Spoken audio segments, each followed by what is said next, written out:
الحمدللہ رب العالمین والصلاة والسلام علی سید المرسلین اما بعد فاعوذ باللہ من الشیطان الرجیم بسم اللہ الرحمن الرحیم الصلاة والسلام علیک یا رسول اللہ وعلی آلک واصحابک یا حبیب اللہ الصلاة والسلام علیک یا نبی اللہ وعلی آلک واصحابک یا نور اللہ۔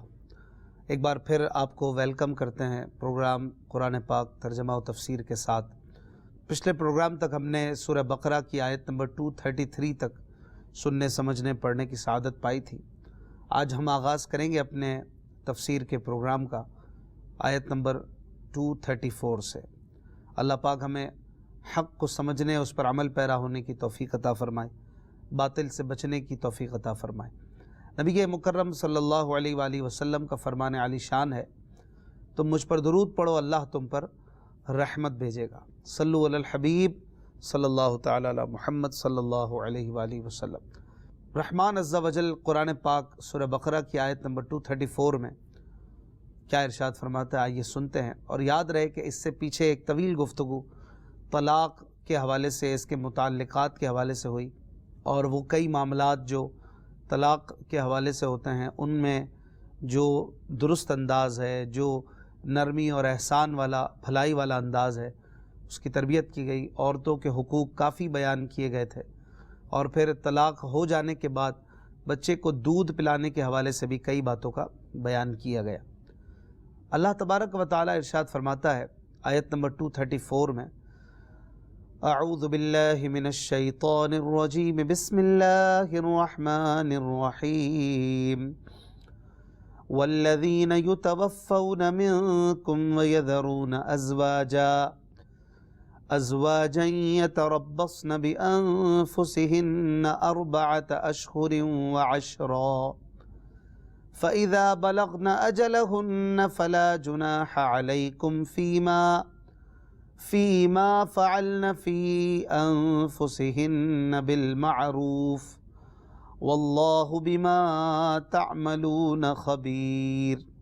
ترجمہ، اور تم میں سے جو مر جائیں اور بیویاں چھوڑیں تو وہ بیویاں 4 مہینے اور 10 دن اپنے آپ کو روکے رہیں، تو جب وہ اپنی اختتامی مدت کو پہنچ جائیں تو اے والیوں، تم پر اس کام میں کوئی حرج نہیں جو عورتیں اپنے معاملے میں شریعت کے مطابق کر لیں، اور اللہ تمہارے کاموں سے خبردار ہے۔ ناظرین کرام، سورہ بقرہ کی آیت نمبر 229 کی تفسیر میں عورتوں کی عدت کے حوالے سے تفصیلی بیان اللہ تبارک و تعالی نے فرمایا تھا، اور اب یہاں پر فوت شدہ آدمی کی بیوی کی عدت کا بیان کیا گیا ہے۔ یعنی ایک وہ شخص ہوتا ہے کہ جو زندہ ہے اور طلاق کی وجہ سے جدائی ہو جاتی ہے، اور ایک وہ عورت ہوتی ہے کہ جس کے شوہر کے انتقال کی وجہ سے اس پر عدت لازمی ہوتی ہے۔ تو فوت شدہ کی بیوی کی عدت 4 ماہ 10 دن ہے، اور یہ اس صورت میں ہے جب شوہر کا انتقال چاند کی پہلی تاریخ کو ہوا ہو، ورنہ عورت 130 دن عدت کے پورے گن کر کرے گی۔ یہ بھی یاد رہے کہ یہ عدت غیر حاملہ کی ہے۔ اگر عورت کو حمل ہے تو اس کی عدت ہر صورت میں بچے کی ولادت ہی پر ختم ہوگی۔ یاد رہے کہ شوہر کی وفات کی یا طلاق بائن کی عدت گزارنے والی دوران عدت نہ گھر سے باہر نکل سکتی ہے اور نہ ہی بناؤ سنگار کر سکتی ہے، خواہ زیور سے کرے یا رنگین اور ریشمی کپڑوں سے، یا خوشبو، تیل اور مہندی وغیرہ لگانے کے ساتھ زینت اختیار کرے، اس کی اجازت نہیں ہے۔ اور اگر کوئی عورت عدت کی پابندیاں پوری نہ کرے تو جو اسے روکنے پر قادر ہو وہ اسے روکے، اور اگر نہیں روکے گا تو وہ بھی گناہ گار ہوگا۔ اسی طرح جو عورت طلاق رجعی کی عدت میں ہو، یعنی شوہر نے ایک دی ہے اور واضح لفظ طلاق سے یا ڈائیورس کے لفظ سے طلاق دی ہے، تو اس کو زینت اور سنگار کرنا یہ اچھا ہے، مستحب ہے۔ اسی طرح وفات کی عدت گزارنا بھی بیوی پر لازم ہے، خواہ وہ جوان ہو یا بوڑھی ہو، نابالغہ ہو، یعنی عورت کی رخصتی ہوئی ہو یا نہ ہوئی ہو، اس پر لازم ہے کہ اگر اس کا شوہر انتقال کر جائے تو وہ سوگ کے انداز میں اپنی عدت مکمل کرے۔ مزید تفصیلات کے لیے بہار شریعت کے 8ویں حصے کو ملاحظہ فرمائیے۔ اس آیت مبارکہ میں اللہ تعالیٰ نے ایک اور بات عورتوں کے والیوں سے فرمائی ہے۔ فرمایا کہ فلا جناح علیکم فیما فعلن فی انفسہن بالمعروف، اے عورتوں کے والیوں جو ان کے نگہبان ہیں، سرپرست ہیں، جن کے ساتھ وہ رہتی ہیں، جن کی سرپرستی میں ہے وہ، انہیں کہا گیا کہ تم پر اس کام میں کوئی حرج نہیں جو عورتیں اپنے معاملے میں شریعت کے مطابق کر لیں، یعنی عورتوں کو اپنے معاملات کا فیصلہ کرنے کا اختیار دیا گیا کہ وہ خود اپنا نکاح کر سکتی ہیں اپنی مرضی سے، البتہ مشورے کے ساتھ چلنا یہ بہرحال بہتر ہوتا ہے عورت کی زندگی کے لیے، اور اس میں بہت سارے فائدے دیکھے جاتے ہیں۔ لیکن عورت اگر اپنی مرضی سے اپنی زندگی کا کوئی ڈیسیجن لیتی ہے، اسلام نے اسے کہیں پر بھی پابند نہیں کیا۔ آگے اللہ پاک آیت نمبر 235 میں فرماتا ہے وَلَا جُنَاحَ عَلَيْكُمْ فِي مَا عَرَّضْتُمْ بِهِ مِنْ خِطْبَةِ النِّسَاءِ أَوْ أَكْنَنْتُمْ فِي أَنفُسِكُمْ عَلِمَ اللَّهُ أَنَّكُمْ سَتَذْكُرُونَهُنَّ وَلَكِنْ لَا تُوَاعِدُوهُنَّ سِرًّا إِلَّا أَن تَقُولُوا قَوْلًا مَعْرُوفًا وَلَا تَعْزِمُوا عُقْدَةَ النِّكَاحِ حَتَّى يَبْلُغَ الْكِتَابُ أَجَلَهُ وَاعْلَمُوا أَنَّ اللَّهَ يَعْلَمُ مَا فِي أَنفُسِكُمْ فَاحْذَرُوهُ وَاعْلَمُوا أَنَّ اللَّهَ غَفُورٌ حَلِيمٌ۔ ترجمہ، اور تم پر اس بات میں کوئی گناہ نہیں جو اشارے کنائے سے تم عورتوں کو نکاح کا پیغام دو یا اپنے دل میں چھپا رکھو۔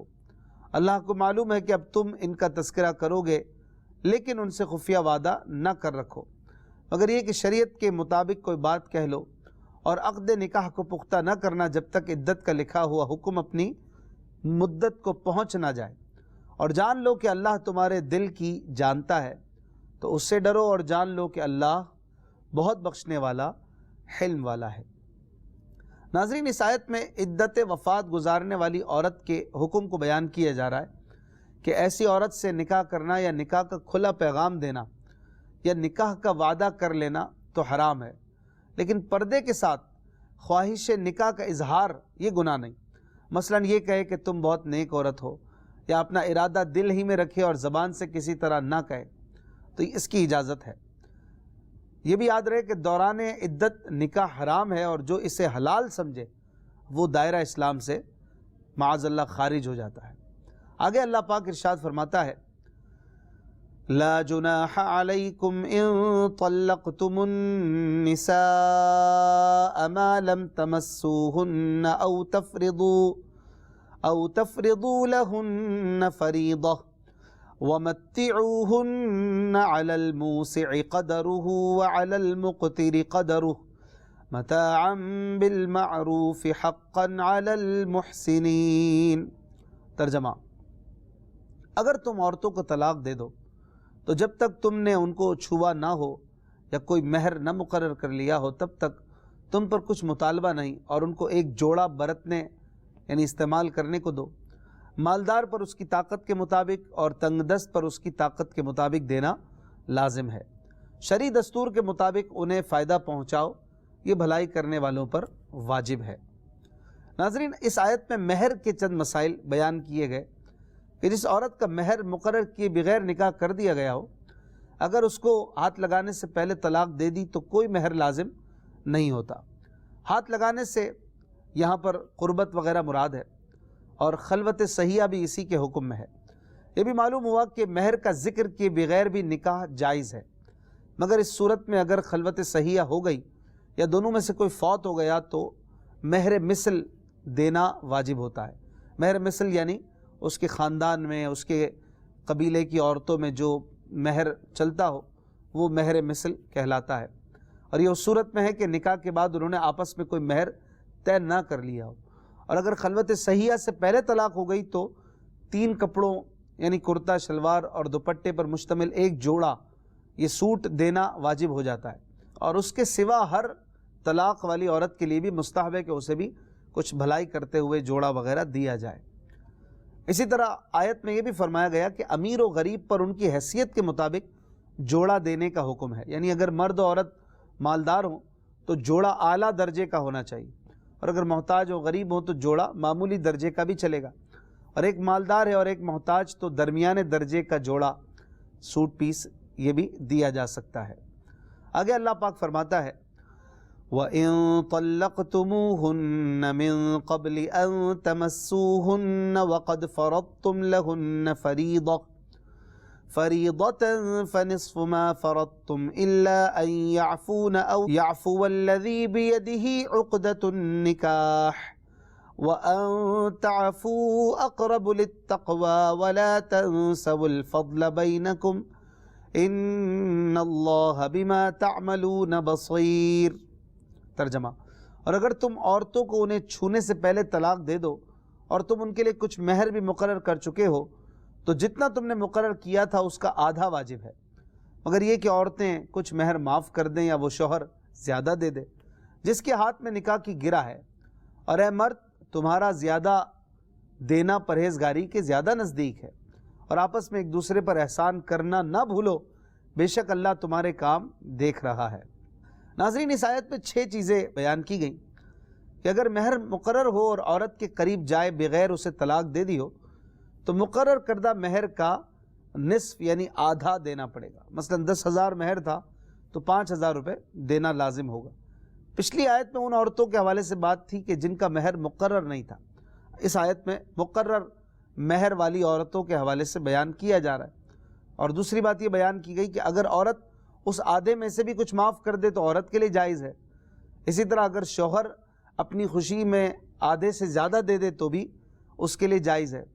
اسی طرح شوہر کا اپنی خوشی سے آدھے سے زیادہ دینا تقویٰ اور پرہیزگاری کے زیادہ قریب ہے کہ بیوی کو طلاق دینے کے باوجود کوئی زیادتی کرنے کے بجائے احسان سے پیش آ رہا ہے۔ اور یہ اللہ تعالیٰ کا حکم ہے کہ اگرچہ میاں بیوی میں جدائی ہو رہی ہو تب بھی آپس میں احسان کرنا نہ بھولیں، یعنی طلاق کے بعد آپس میں کینہ و عداوت نہ ہو، اسلامی اور قرابت کے حقوق کا لحاظ رکھا جائے۔ اس میں حسن سلوک اور مکارم اخلاق کی بہترین تربیت کی گئی ہے۔ آیت کے آخر میں یہ بھی فرما دیا کہ اللہ تعالیٰ تمہارے اعمال دیکھ رہا ہے، یعنی اس تصور اور اعتقاد کو ہر وقت ذہن نشین رکھو تاکہ تم ہر وقت ظلم و زیادتی سے بچو اور فضل اور احسان کی طرف مائل رہو۔ یہ کتنی پیاری تعلیم ہے کہ جہاں طلاق کب بیان چل رہا ہے، طلاق کی باتیں ہو رہی ہیں، اور کیسا خطرناک ایک طرح کا معاملہ ہوتا ہے کہ دونوں فریق جذبہ انتقام میں اندھے ہوتے ہیں اور ایک دوسرے کو جیسے کہ جان سے مار دینے کے خواہش مند ہوتے ہیں، لیکن اسلام اور اللہ تبارک و تعالیٰ کی یہاں پر بھی آپس میں حسن سلوک کی تعلیمات جاری ہیں، اور یہ اسلام کا حسن ہے، سبحان اللہ۔ اور اس میں بھی خصوصاً مرد کو زیادہ تاکید ہے کیونکہ زیادہ ایذا عام طور پر مرد اور اس کے خاندان کی طرف سے پہنچتی ہے، تو دونوں کو حسن سلوک کرنے کا ذہن دیا جا رہا ہے۔ یہ کتنی پیاری باتیں ہیں۔ آگے اللہ پاک ارشاد فرماتا ہے، حافظوا علی الصلوات والصلاة الوسطى وقوموا للہ قانتین۔ ترجمہ، تمام نمازوں کی پابندی کرو اور خصوصاً درمیانی نماز کی، اور اللہ کے حضور ادب سے کھڑے ہوا کرو۔ ناظرین، نکاح و طلاق کے مسائل بیان کرنے کے دوران اب نماز کی تاکید بھی فرما دی۔ گویا یہ سمجھانا مقصود ہے کہ بندوں کے حقوق ادا کرتے ہوئے خالق و مالک کے حقوق سے غافل نہ ہو جانا، پنجگانہ نمازوں کو ان کے اوقات پر ارکان و شرائط کے ساتھ ادا کرتے رہنا، کیونکہ شریعت کے دیگر معاملات میں حکم الہی پر عمل اسی صورت میں ہوگا جب دل کی اصلاح ہوگی، اور دل کی اصلاح نماز کی پابندی سے ہوتی ہے۔ یہ بھی فرما دیا گیا کہ تمام نمازوں کی پابندی اور نگہبانی کرو۔ اس نگہبانی میں ہمیشہ نماز پڑھنا، با جماعت پڑھنا، درست پڑھنا، صحیح وقت پر پڑھنا، سب چیزیں آ گئیں، اور درمیانی نماز کی پابندی کی بالخصوص تاکید کی گئی، والصلاۃ الوسطیٰ، اور درمیانی نماز سے مراد عصر کی نماز ہے، جیسا کہ بخاری شریف میں نماز وسطیٰ سے مراد عصر کی نماز بیان کیا گیا۔ نماز عصر کی تاکید کی ظاہری وجہ یہ سمجھ آتی ہے کہ ایک تو اس وقت دن اور رات کے فرشتے جمع ہوتے ہیں، دوسرا یہ کہ اس وقت کاروبار کی مصروفیت بڑی زوروں پر ہوتی ہے، تو غفلت کے وقت میں نماز کی پابندی کرنا زیادہ اہم ہے۔ اسی طرح یہ بھی فرمایا گیا کہ وقوموا للہ قانتین، اللہ کے حضور ادب سے کھڑے ہوا کرو۔ یہ بارگاہ الہی میں کھڑے ہونے کا طریقہ بتایا گیا کہ ادب سے کھڑا ہوا جائے، لہٰذا کھڑے ہونے کے ایسے طریقے ممنوع ہیں جن میں بے ادبی کا پہلو نمایاں نظر آئے۔ اس سے یہ بھی پتہ چلا کہ نماز میں قیام فرض ہے۔ دوسرے یہ کہ نماز میں کھانا پینا بات چیت کرنا حرام ہے، جیسا کہ قانتین ورڈ سے پتہ چل رہا ہے کہ ادب سے کھڑے ہوں۔ آگے اللہ تبارک و تعالی ارشاد فرماتا ہے فَإِنْ خِفْتُمْ فَرِجَالًا أَوْ رُكْبَانًا فَإِذَا أَمِنْتُمْ فَاذْكُرُوا اللَّهَ كَمَا عَلَّمَكُمْ مَا لَمْ تَكُونُوا تَعْلَمُونَ۔ ترجمہ، پھر اگر تم خوف کی حالت میں ہو تو پیدل یا سوار جیسے ممکن ہو نماز پڑھ لو، پھر جب حالت اطمینان میں ہو جاؤ تو اللہ کو یاد کرو جیسا اس نے تمہیں سکھایا ہے جو تم نہ جانتے تھے۔ ناظرین کرام، یہاں دشمن یا درندے وغیرہ کے خوف کی حالت میں نماز کا حکم اور اس کا طریقہ بتایا جا رہا ہے کہ اگر خوف کی ایسی صورت ہو کہ ایک جگہ ٹھہرنا، قیام وغیرہ کرنا ناممکن ہو جائے تو پیدل چلتے ہوئے سواری پر جیسے ممکن ہو نماز پڑھ لی جائے، اور اس نماز کو دہرانا بھی نہ پڑے گا، اور جدھر جا رہے ہوں ادھر ہی منہ کر کے نماز پڑھ لیں، قبلے کی طرف منہ کرنے کی شرط بھی نہیں، اور جب حالت امن ہو تو پھر معمول کے مطابق نماز پڑھی جائے۔ البتہ اگر خوف کی ایسی حالت ہو کہ اس میں ٹھہرنا ممکن ہو، جیسے جنگ وغیرہ کے موقع پر دشمن کے حملے کا ڈر بھی ہے لیکن کسی جگہ ٹھہرے ہوئے بھی ہیں، تو اس کا باجماعت نماز پڑھنے کا طریقہ سورہ نساء کی آیت نمبر 102 میں بیان کیا جائے گا۔ یہاں سے یہ بھی پتہ چلا کہ نماز کتنی اہم ہے کہ خوف ہو یا امن ہو، کسی کی طرف سے کسی اذیت کا کوئی اندیشہ ہو، کیسی بھی کیفیت ہو، بندے کو نماز چھوڑنے کی اجازت نہیں ہے، چاہے پیدل چلتے ہوئے پڑھے، سواری پہ پڑھے، قبلے کی طرف منہ نہیں ہو رہا تب بھی پڑھے، پڑھنی نماز پڑھے گی۔ تو نماز کی اہمیت اس سے واضح طور پر سمجھ آتی ہے۔ آگے اللہ پاک ارشاد فرماتا ہے وَالَّذِينَ يُتَوَفَّوْنَ مِنْكُمْ وَيَذَرُونَ أَزْوَاجًا وَصِيَّةً لِأَزْوَاجِهِمْ مَتَاعًا إِلَى الْحَوْلِ غَيْرَ إِخْرَاجٍ فَإِنْ خَرَجْنَ فَلَا جُنَاحَ عَلَيْكُمْ فِي مَا فَعَلْنَ فِي أَنفُسِهِنَّ مِن مَّعْرُوفٍ وَاللَّهُ عَزِيزٌ حَكِيمٌ۔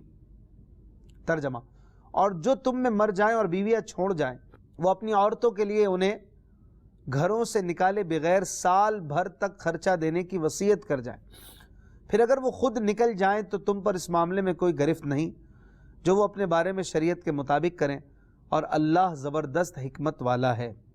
ناظرین کرام، ابتداء اسلام میں بیوہ کی عدت 1 سال تھی، اور اس 1 سال میں وہ شوہر کے یہاں رہ کر نان نفقہ پانے کی مستحق ہوتی تھی۔ پھر 1 سال کی عدت تو سورہ بقرہ کی آیت نمبر 234 جو ابھی ہم نے تھوڑی دیر پہلے سنی، اس سے منسوخ ہو گئی، جس میں بیوہ کی عدت کو 4 ماہ 10 دن مقرر کیا گیا، اور سال بھر کے نفقے کا حکم بھی سورہ نساء کی آیت نمبر 12 جس میں میراث وغیرہ کا حکم ہے اس سے منسوخ ہو گیا، اور اس میں عورت کے لیے شوہر کے ورثے سے واضح طور پر ایک پرٹیکولر حصہ جو ہے وہ مقرر کر دیا گیا۔ پہلے 1 سال تک کا نان نفقہ اور خرچہ دینا پڑتا تھا، اب ایک حصہ اس کو مل جاتا ہے، وہ جو چاہے کرے۔ آگے اللہ پاک ارشاد فرماتا ہے وَلِلْمُطَلَّقَاتِ مَتَاعٌ بِالْمَعْرُوفِ حَقًّا عَلَى الْمُتَّقِينَ۔ ترجمہ، اور طلاق والی عورتوں کے لیے بھی شرعی دستور کے مطابق خرچہ ہے، یہ پرہیزگاروں پر واجب ہے۔ كَذَلِكَ يُبَيِّنُ اللَّهُ لَكُمْ آيَاتِهِ لَعَلَّكُمْ تَعْقِلُونَ۔ ترجمہ، اللہ اسی طرح تمہارے لیے اپنی آیتیں کھول کر بیان کرتا ہے کہ تم سمجھو۔ یہاں آیت میں یہ بیان کیا جا رہا ہے کہ طلاق کی عدت میں شوہر پر عورت کا نان نفقہ دینا لازم ہے، اور یہ سارے معاملات جو بیان کیے گئے ان سب میں تمام معاملات اور احکامات الہیہ اور خاص کر میاں بیوی کے رشتے کے حوالے سے اور طلاق کے حوالے سے کھول کھول کر ایک ایک چیز کو بیان کر دیا گیا تاکہ ہم سمجھیں اور اپنی زندگی کو شریعت کے مطابق گزار سکیں۔ آگے اللہ تبارک و تعالی ارشاد فرماتا ہے أَلَمْ تَرَ إِلَى الَّذِينَ خَرَجُوا مِن دِيَارِهِمْ وَهُمْ أُلُوفٌ حَذَرَ الْمَوْتِ فَقَالَ لَهُمُ اللَّهُ مُوتُوا ثُمَّ أَحْيَاهُمْ إِنَّ اللَّهَ لَذُو فَضْلٍ عَلَى النَّاسِ وَلَكِنَّ أَكْثَرَ النَّاسِ لَا يَشْكُرُونَ۔ ترجمہ، اے حبیب، کیا تم نے ان لوگوں کو نہ دیکھا جو موت کے ڈر سے ہزاروں کی تعداد میں اپنے گھروں سے نکلے، تو اللہ نے ان سے فرمایا مر جاؤ، پھر انہیں زندہ فرما دیا، بے شک اللہ لوگوں پر فضل کرنے والا ہے، مگر اکثر لوگ شکر ادا نہیں کرتے۔ ناظرین کرام، یہاں پر بنی اسرائیل کی ایک جماعت کا قصہ ہے کہ جس کے علاقے میں طاعون پھیل گیا تھا۔ وہ موت کے ڈر سے اپنی بستیاں چھوڑ کر بھاگ نکلے اور جنگل میں جا بسے۔ یہ لوگ ہزاروں کی تعداد میں تھے اور یہ موت کے ڈر سے نکلے تھے تاکہ دوسری جگہ جا کر بچ جائیں گے۔ حالانکہ زندگی موت تو اللہ کے ہاتھ میں ہے، حکم الہی سے سب کے سب وہاں مر گئے۔ کچھ عرصے کے بعد حضرت حزقیل علیہ السلام کی دعا سے انہیں اللہ تعالیٰ نے زندہ فرمایا اور وہ پھر ایک طویل عرصے تک زندہ رہے۔ اس واقعے سے پتہ چلا کہ آدمی موت کے ڈر سے بھاگ کر جان نہیں بچا سکتا، تو بھاگنا بیکار ہے۔ جو موت مقدر ہے وہ ضرور پہنچے گی۔ آدمی کو چاہیے کہ رضا الہی پر راضی رہے۔ یوں ہی مجاہدین کو بھی جہاد سے دور رہ کر موت نہیں دور ہو سکتی، لہٰذا دل کو مضبوط رکھنا چاہیے، لیکن تدبیر کا اختیار کرنا، سبب کو حاصل کرنا، اس کی اجازت ہے۔ اور یہاں پر نیت کی بھی اصلاح ہے۔ بندہ جب تدبیر وغیرہ کرے تو تدبیر پر عمل کرنے کی اجازت ہے، تدبیر کا حکم ہے، اس لیے بندہ اس پر عمل کرے، نہ کہ موت کے ڈر سے وہ تدبیر اختیار کرے۔ زندگی موت اللہ کے ہاتھ میں ہے، یہی ذہن میں رکھے۔ سبب اختیار کرنے کا بھی حکم اسی کی جانب سے ہے، اس لیے میں سبب اختیار کر رہا ہوں، یہ ذہن بنائے رکھے۔ اللہ نے فرمایا کہ ان اللہ لذو فضل علی الناس، اللہ اپنے بندوں پر، لوگوں پر بڑا فضل کرنے والا ہے۔ اس کا بڑا فضل یہ ہے کہ اس نے اپنے بندوں کو اور کئی لوگوں کو حضرت حزقیل علیہ السلام کی دعا سے دوبارہ زندگی عطا فرما دی۔ اور عمومی طور پر اللہ تعالیٰ کا فضل پوری کائنات پر اور ایک ایک فرد پر ہے۔ ہر انسان دن رات اپنے ظاہر و باطن میں اللہ تعالیٰ کے کروڑ احسانات کے ساتھ چل رہا ہے، لیکن لوگوں کی اکثریت اللہ کے فضل و کرم پر اس کی شکر گزار نہیں بنتی ہے۔ آگے اللہ پاک نے ارشاد فرمایا وَقَاتِلُوا فِي سَبِيلِ اللَّهِ وَاعْلَمُوا أَنَّ اللَّهَ سَمِيعٌ عَلِيمٌ۔ ترجمہ، اور اللہ کی راہ میں لڑو اور جان لو کہ اللہ سننے والا، جاننے والا ہے۔ ناظرین، زندگی کی بے ثباتی اور موت کے بیان کے بعد یہ سمجھایا جا رہا ہے کہ جب زندگی ایسی ہی ناپائیدار ہے اور کسی بھی صورت موت سے فرار ممکن نہیں، تو پھر اللہ کی راہ سے منہ پھیر کر موت سے نہ بھاگو، جیسا کہ بنی اسرائیل بھاگے تھے، کیونکہ موت سے بھاگنا کوئی فائدہ نہیں دیتا۔